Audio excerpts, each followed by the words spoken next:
another kind of an example of a different medium that I did my PhD research in was equine therapy.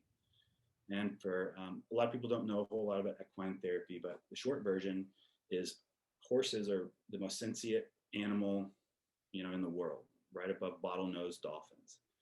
They're prey animals, and so even though they're huge, they're scared to death of everything. And they're often referred to as a human lie detector because you can't trick them. They're the opposite of dogs, which means if a dog knows that you're upset, they're going to come comfort you, right?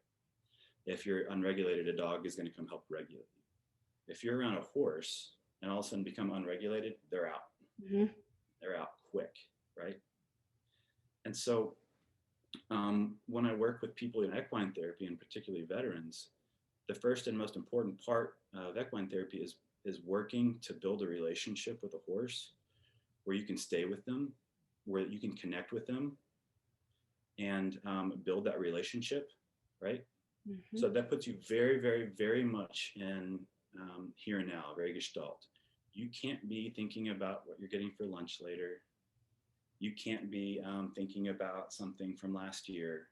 You have to be 100% here and now. You have to be aware of what your body is saying, right? You have to, not what it's saying. That's what we try to do. We try to trick people by, here's what I want them to think. But internally, what's my body telling me? Yes. Right? And so what I will assume, this is kind of mean, but as soon as they may take 1 or 2 sessions to even build that relationship, then I'll slowly kind of bring up some things that are dysregulating. Like, it's really great that I did this to a guy the other day. It's really great that you're finally able to build this relationship with this horse. If you can tell, she's staying right here with you. What do you think your wife would think about this? That horse was gone. Yep.